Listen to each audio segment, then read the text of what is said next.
ನಮಸ್ಕಾರ, news first ಲೈವ್ಗೆ ಸ್ವಾಗತ. ನಾನು ಸಬಾ ಹಕೀಂ. ಪ್ರಮುಖ ಸುದ್ದಿಗಳನ್ನ ನೋಡೋಣ. ಮೊದಲಿಗೆ ಹೆಡ್ಲೈನ್ಸ್.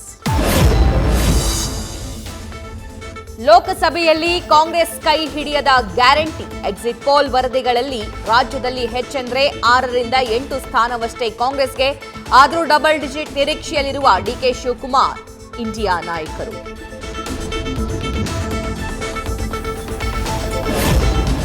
ಎಕ್ಸಿಟ್ ಪೋಲ್ ಸರ್ವೆಯಿಂದಾಗಿ ಹಾಲಿ ಸಚಿವರಿಗೂ ಢವಢವ. ಷರತ್ತುಬದ್ಧ ಟಿಕೆಟ್ ನೀಡಿದ್ದ ಹೈಕಮಾಂಡ್ ರಾಜೀನಾಮೆ ಪಡೆಯುತ್ತಾ ಸಚಿವ ಸ್ಥಾನ ಕಳೆದುಕೊಳ್ಳೋ ಭೀತಿಯಲ್ಲಿದ್ದಾರೆ ತಮ್ಮವರಿಗೆ ಟಿಕೆಟ್ ಕೊಡಿಸಿದ್ದ ನಾಯಕರು.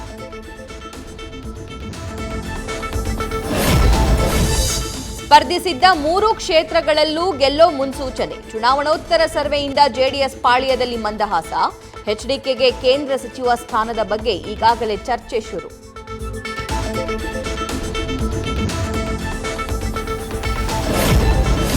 ಕಿಡ್ನಾಪ್ ಕೇಸ್ನಲ್ಲಿ ಎಲ್ಲಾ ಗೊತ್ತಿದ್ದು ಕಣ್ಣಾಮುಚ್ಚಾಲೆ ಆಡ್ತಾ ಇದ್ದಾರಾ ಭವಾನಿ ರೇವಣ್ಣ.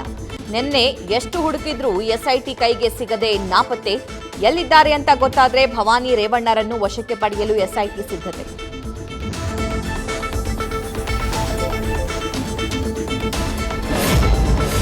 ಮತ್ತೊಮ್ಮೆ ಪ್ರಜ್ವಲ್ಗೆ ಮೊಬೈಲ್ ಬಗ್ಗೆಯೇ ಪ್ರಶ್ನೆ.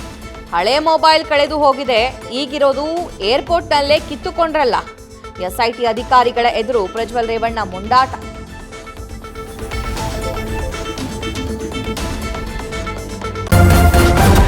ನ್ಯೂಸ್ ಫಸ್ಟ್, ನಿರ್ಭೀತಿಯಿಂದ ನಿಮ್ಮ ಪರವಾಗಿ.